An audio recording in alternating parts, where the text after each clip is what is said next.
Bonjour à tous, bienvenue à l'émission Rencontre.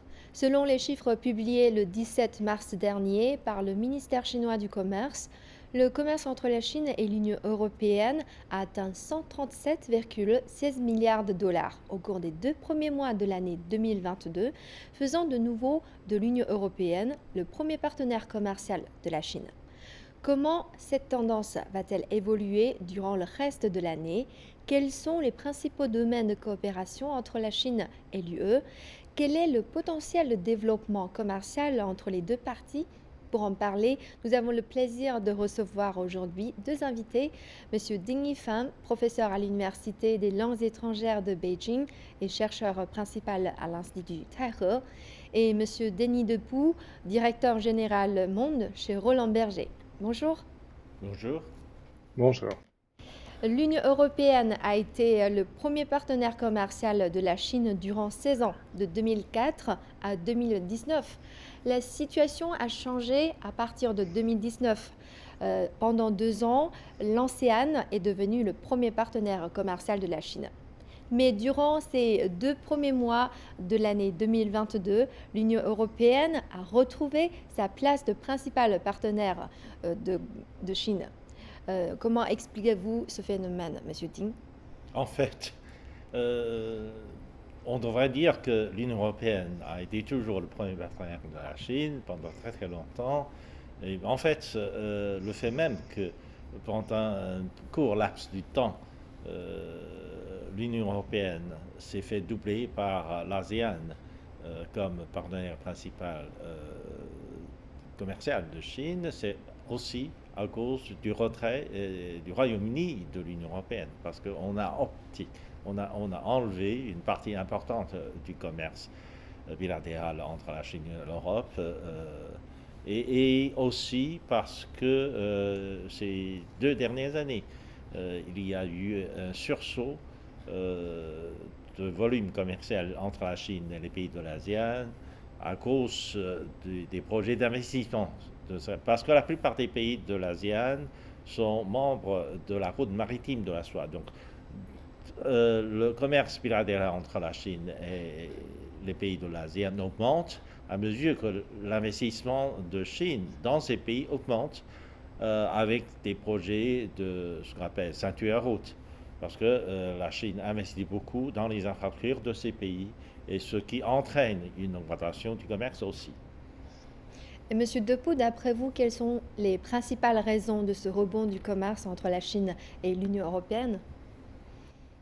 Oui, je voudrais ajouter que il y a deux trajectoires qui sont différentes un peu structurellement. En effet, l'ASEAN a continué d'augmenter dans les 10-15 dernières années du fait des investissements chinois, particulièrement au Vietnam, puis en Malaisie, en Thaïlande, en Indonésie, cet ensemble de pays représentant 75% des investissements chinois dans la région. Et ces investissements, il y en a une partie importante qui sont des investissements dans le domaine manufacturing. Et donc, ça génère des flux, tout simplement. Et on retrouve ces flux dans l'augmentation et qui a fait augmenter le commerce général avec l'ASEAN. C'est le premier facteur. Le deuxième facteur qui a bien positionné l'ASEAN, c'est aussi le fait que les entreprises chinoises reconfigurent leur chaîne d'approvisionnement et leur système de production pour tirer parti des avantages des différents pays, en particulier de la main-d'œuvre bon marché qui est sans doute moins disponible en Chine et plus dans les pays d'Asie du Sud-Est. Et de ce fait, on génère aussi des flux. La trajectoire de l'Union européenne, c'est différente. C'est une trajectoire fondamentale qui va évoluer sans doute dans le futur, mais qui n'est pas directement corrélée. Donc, je ne tirerai pas trop de conclusions d'un changement de tendance, à part effectivement la sortie du Royaume-Uni et donc d'un volume important. Je ne tirerai pas trop de conclusions d'un changement à très court terme comme celui auquel on a assisté. Et Monsieur Ding, comment va évoluer cette tendance dans le reste de l'année, d'après vous? En fait, il y a des incertitudes dans le développement des liens commerciaux entre la Chine et l'Europe. D'abord, la crise russo-ukrainienne. parce qu'il ne faut pas oublier qu'il y a des sanctions économiques qui ont été prises par l'Union européenne et par les États-Unis à l'égard de la Russie. Donc ça aurait des impacts aussi sur le commerce. D'abord, ça a des impacts directs entre le commerce bilatéral, la Russie et l'Union européenne, parce que la Russie et l'Union européenne étaient de très grands partenaires commerciaux, surtout par leur lien d'approvisionnement en énergie. L'approvisionnement en énergie faisait partie du commerce. Mais à part ça, il y a aussi beaucoup de liens de traitement financier, par exemple. Là aussi, ça convient à un moment. Une espèce de rupture de ces liens commerciaux avec la Russie pourrait affecter aussi la Chine d'une manière, parce que la Chine a participé dans ces projets de coopération, etc. Mais en plus, cela dépend, parce que les États-Unis, par exemple, les États-Unis ont menacé de sanctionner, disons, secondairement la Chine, des entreprises chinoises, si celles-ci participent, par exemple, à des projets de coopération avec la Russie. Donc, ces entreprises chinoises sont menacées d'être sanctionnées par le gouvernement américain. Est-ce que l'Union européenne suivra l'exemple des Américains? On n'en sait rien. Et donc, c'est pour ça qu'il y a des incertitudes dans ce domaine-là. D'autant plus que cette année ou l'année dernière, il y a eu un moment où l'Union européenne a besoin des produits manufacturés en Chine parce que leur chaîne d'approvisionnement, surtout dans le secteur industriel, a été interrompue à cause de la pandémie. On ne sait pas si la pandémie sera mise sous contrôle cette année en Europe, si la pandémie a été mise sous contrôle sur le continent européen, donc ils auraient moins besoin de produits chinois dans leur chaîne d'approvisionnement industriel. Par exemple, il y aurait moins d'exportations chinoises vers l'Europe, donc on verra probablement une décroissance du volume commercial dans ce sens-là. Mais tout dépend de l'évolution de la sanction économique européenne contre la Russie. Tout dépend aussi de la reprise des activités économiques à la suite de la pandémie. Donc, ce n'est pas très sûr. Et Monsieur Depoux, d'après vous, le conflit russo-ukrainien va-t-il avoir un impact sur le commerce entre la Chine et l'Union européenne? Oui, je serais d'accord avec Monsieur Ding sur le niveau d'incertitude qui est créé par le conflit. Je pense moins aux sanctions, je pense plus aux problèmes logistiques. Mhm. Vous avez une partie importante en fait des flux logistiques entre la Chine et différents pays européens qui tout simplement passaient par la Russie et par ces nombreux trains qui partent de Chine et qui arrivent dans différentes villes à l'est ou à l'ouest de l'Europe. Ces trains aujourd'hui doivent trouver de nouvelles routes. Elles existent, donc quand on parle aux opérateurs logistiques, ils sont en train de rechercher et de mettre en place des nouvelles routes, mais ça va prendre du temps. Deux, il n'est pas certain qu'on puisse maintenir les mêmes volumes par des routes qui passent par le Kazakhstan, l'Ouzbékistan. Donc il s'agit de mettre en place des nouvelles routes logistiques, ça ne se fait pas en 24 heures. Donc ça, c'est le premier problème et ça risque d'avoir une influence sur les volumes et donc la valeur des exportations de la Chine vers l'Europe. Une partie, en théorie, pourrait être reprise par le trafic maritime, mais comme vous le savez, ce trafic maritime, aujourd'hui, il est pénalisé par le nombre insuffisant de bateaux et de containers, et donc avec des prix très élevés. Donc on avait eu tendance à augmenter le train pour compenser les problèmes sur les bateaux. Et maintenant, on va avoir des problèmes sur les trains aussi. Donc, tout ça va renchérir aussi le coût de ces exportations, donc va diminuer la compétitivité de certaines exportations chinoises. Donc, ça, c'est pour moi le premier problème qui va créer de l'incertitude. Ça ne va pas du tout supprimer ces flux, mais ça va les rendre plus incertains, plus chers, et donc sans doute avoir un impact sur les volumes à très court terme. Et Monsieur Ding, quel regard portez-vous sur le contexte actuel du commerce bilatéral entre la Chine et l'Union européenne? En fait, il n'est pas très, très mauvais. En fait, les relations bilatérales commerciales sont dans un état confortable. Donc ça bénéficie à tout le monde. Mais en fait, on avait espéré qu'elle aille mieux. On avait espéré que finalement, avec l'accord signé de l'investissement réciproque entre la Chine et l'Union européenne, le volume commercial entre la Chine et l'Union européenne allait connaître une période de grande croissance et de développement, mais finalement, le processus de ratification de ce traité a été suspendu à cause des contentieux plus ou moins politiques entre le Parlement européen et la Chine. Et donc, mais je pense que on pourrait trouver des solutions dans l'avenir, mais c'est un problème de face aussi. Et dans la culture chinoise, on fait beaucoup attention à la face, mais en fait, tout le monde a ce problème, même les pays européens, et surtout le Parlement européen. Il y a aussi un problème de face, et le Parlement européen aujourd'hui n'aura pas la possibilité de changer leur position vis-à-vis de ce traité. Et il faut attendre au moins un changement, un renouvellement du Parlement européen pour avoir trouvé des chances de modifier l'attitude du Parlement américain pour que l'Union européenne et la Chine trouvent une solution à l'embarras maintenant, à l'embarras et à l'impasse dans lequel est situé un accord qui pourrait initialement promouvoir notre commerce bilatéral et notre investissement bilatéral.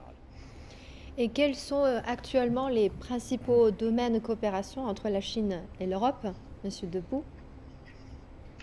Eh bien, quand on regarde les exportations de la Chine vers l'Europe, près de la moitié de ces exportations sont des équipements électriques, des équipements Mhm. électroniques, à 2 tiers des produits finis, à 1 tiers des pièces intermédiaires qui, à leur tour, sont assemblées dans des produits finis ailleurs qu'en Chine. Et donc, c'est à la fois pour 2 tiers, encore une fois, c'est des gros objets, des machines, des pièces de machines, et puis pour 1 tiers, ce sont des plus petites pièces détachées. Donc ça, c'est la moitié des exportations de la Chine vers l'Europe. On a 20% de ces exportations qui sont d'autres produits manufacturés, qui sont des produits finis, et seulement moins de 10%, c'est du textile, qui était une catégorie beaucoup plus importante dans le passé, mais donc ces produits à plus faible valeur ajoutée, maintenant ils sont fabriqués ailleurs parce que la Chine est moins compétitive, et les entreprises chinoises elles-mêmes ont cherché plutôt à justement produire ces produits en Asie du Sud-Est et les exporter depuis l'Asie du Sud-Est plutôt que de les exporter d'ailleurs. Dans les grosses catégories, on trouve encore la chimie, les métaux, et puis également des produits dans le domaine du transport et de la mobilité. C'est des voitures, mais cette catégorie reste assez modeste. Si on regarde dans l'autre sens les importations de la Chine, c'est assez intéressant parce qu'on retrouve des machineries, le secteur de la machinerie, donc des machines-outils, des biens de production, donc des biens intermédiaires. C'est la moitié des importations chinoises, la moitié de ce tiers des importations chinoises, ce sont des gros équipements, donc des machines-outils, des turbines, des objets absolument essentiels à la production.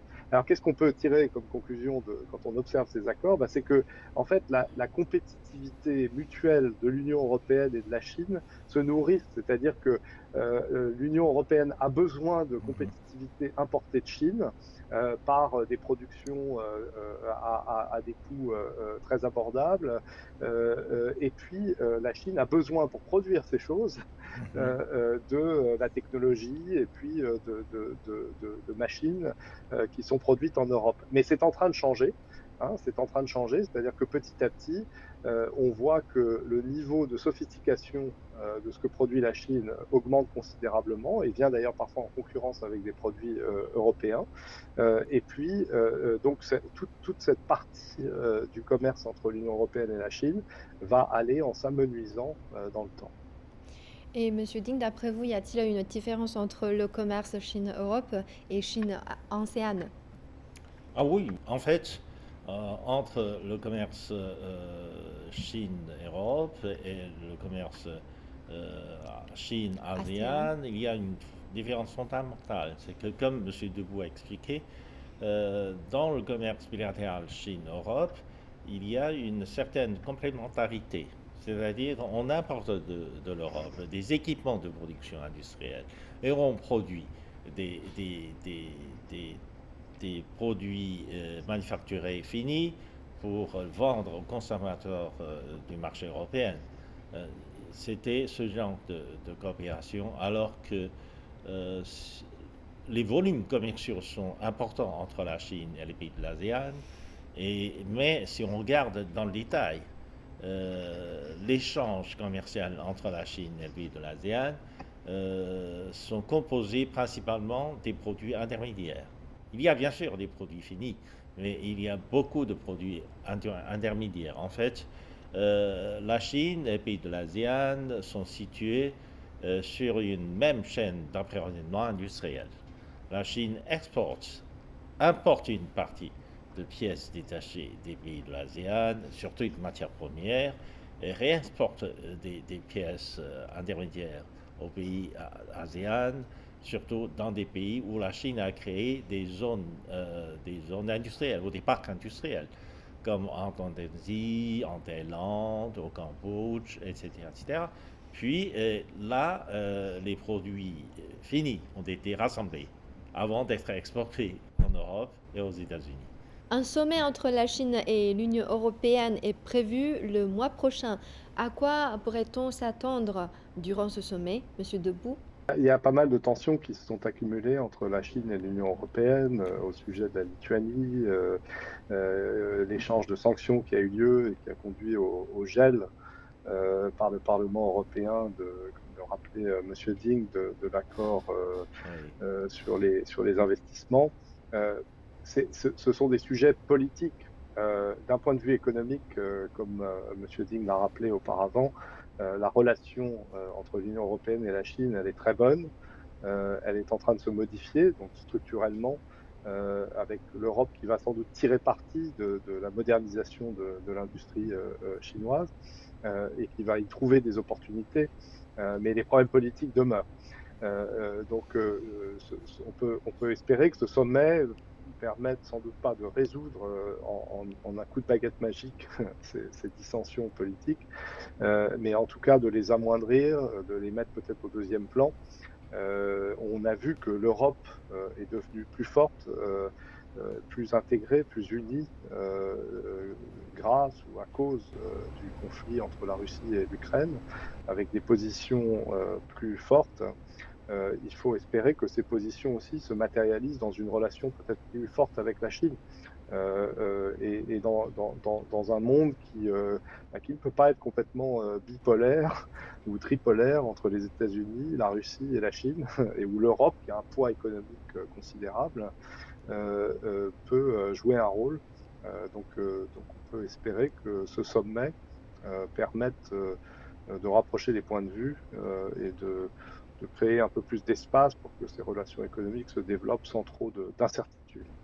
Et pensez-vous que cet accord pourrait être ratifié? C'est un sujet tellement politique et qui dépend en particulier de ce sujet des sanctions qui ont été échangées entre l'Union européenne et la Chine. Et il paraît difficile d'imaginer que ce sujet puisse être dégelé tant que ces sanctions, dans un sens et dans l'autre, continuent d'exister. Donc il faut cet accord politique. Et c'est pas mon domaine, donc je n'ai pas de boule de cristal. Et Monsieur Ding, d'après vous, de quelle manière cet accord va-t-il permettre de renforcer les échanges entre la Chine et l'Europe? Une fois ratifié, oui, l'accord sur les investissements sera une force de propulsion des échanges d'investissement, des échanges commerciaux, mais aussi avec l'investissement et une publication du commerce, il y aura plus d'échanges dans d'autres domaines, culturels, services, parce que l'échange de services entraînera aussi un peu plus d'échanges culturels et donc il y aura une multitude d'effets grâce à cet accord sur les investissements. Oui, mais on s'attend beaucoup de cet accord, mais malheureusement, pour le moment, l'ambiance politique n'est pas suffisamment propice pour reprendre le processus de ratification de cet accord. Je pense qu'il faut encore attendre euh, quelques temps. Et l'accord Chine-UE sur les indications géographiques est Ah. d'entrée en vigueur le 1er mars 2021, il y a maintenant un an. Quels ont été les résultats obtenus durant ces 12 mois, Monsieur Debout? Alors, cet accord, il était d'abord très important parce que c'était une négociation qui a duré très longtemps sur un sujet qui est important parce qu'il porte sur les exportations de produits alimentaires, de produits agricoles de l'Europe et la protection de l'origine géographique de ces aliments, de ces produits alimentaires. Et c'est important parce que leur origine géographique, c'est un peu leur marque, c'est un peu ça définit un peu leur valeur. Et donc cet accord avait pour objectif de renforcer cette valeur. Alors depuis 12 mois, il s'est passé pas mal de choses, mais ça va lentement parce que cet accord, il reconnaît ces indications géographiques.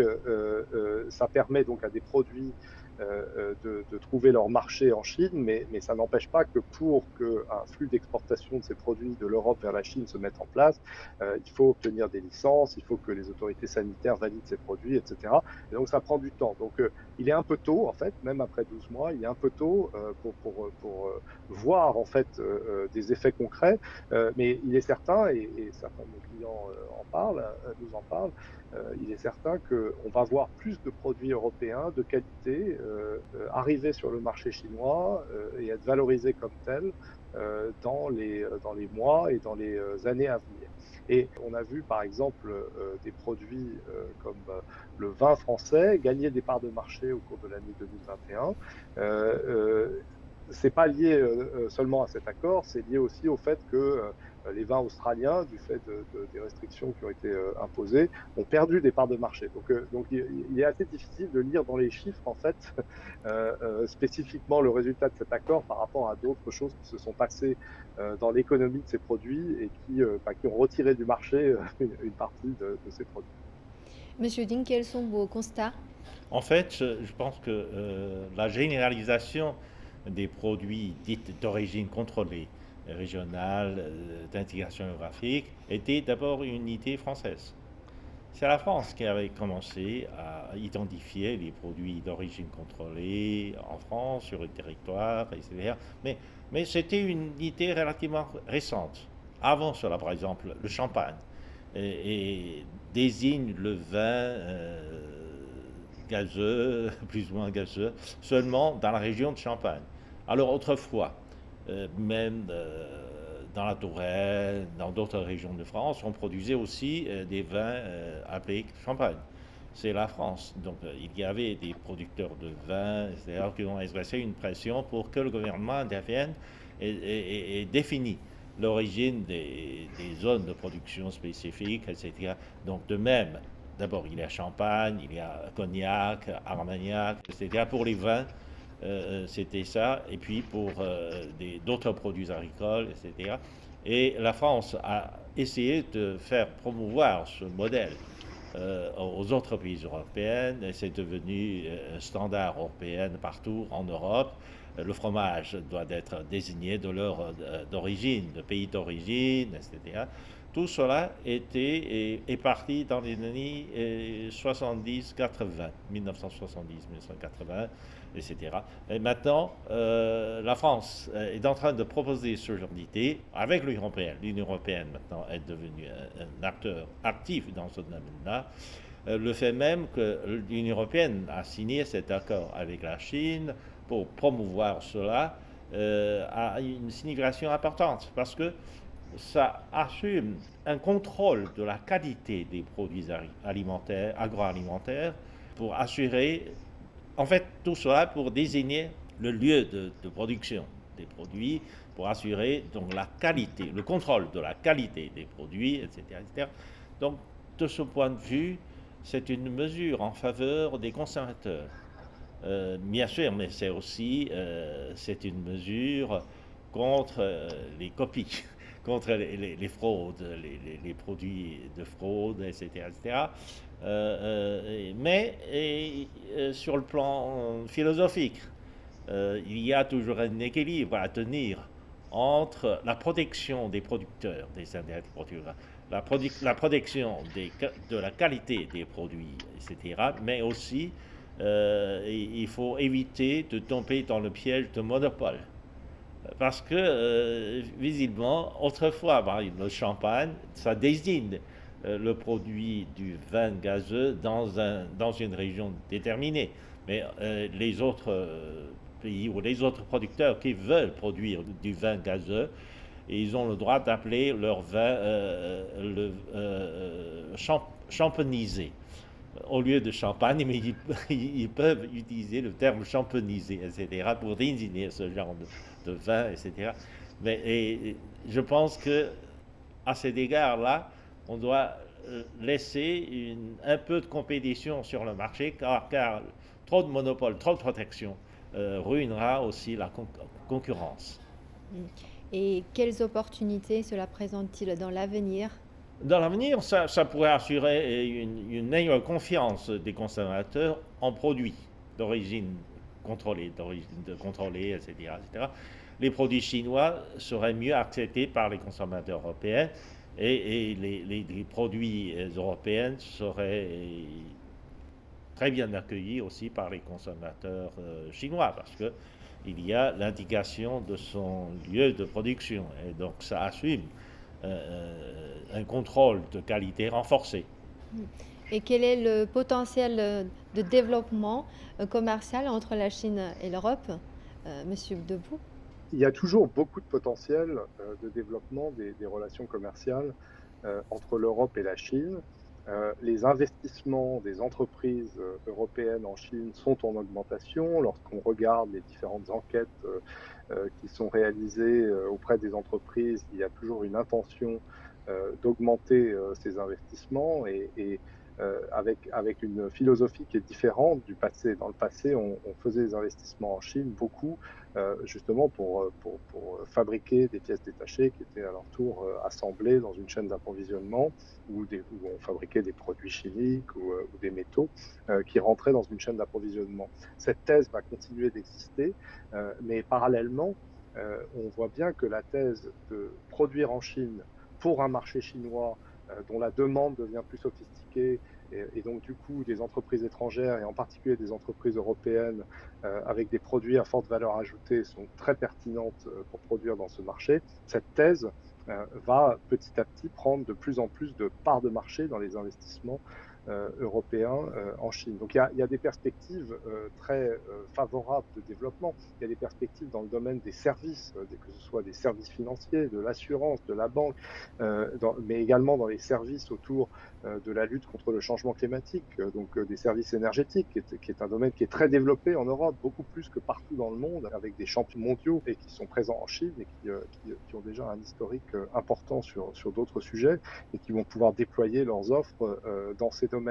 Donc on peut dire que la Chine a besoin de l'Europe, elle a besoin de l'Europe comme débouché de ses produits, elle a besoin de l'Europe parce que l'Europe dispose de technologies, de savoir-faire et d'atouts qui sont utiles à la Chine. L'Europe a besoin de la Chine également, elle a besoin de sa compétitivité, elle a besoin de plus en plus de sa technologie, de son innovation, et ça c'est un thème sans doute assez nouveau, mais qui va aller croissant dans la relation, et donc il faut espérer que ces thèses prime sur des considérations plus politiques et sur le piège d'un monde assez bipolaire où on s'échange des sanctions et on ne cherche pas à développer cette relation économique primordiale. Merci d'avoir participé à cette émission et merci pour vos commentaires. Merci à vous. Merci à vous. Voilà, c'est la fin de cette émission Rencontre. Merci de nous avoir suivis. À la prochaine.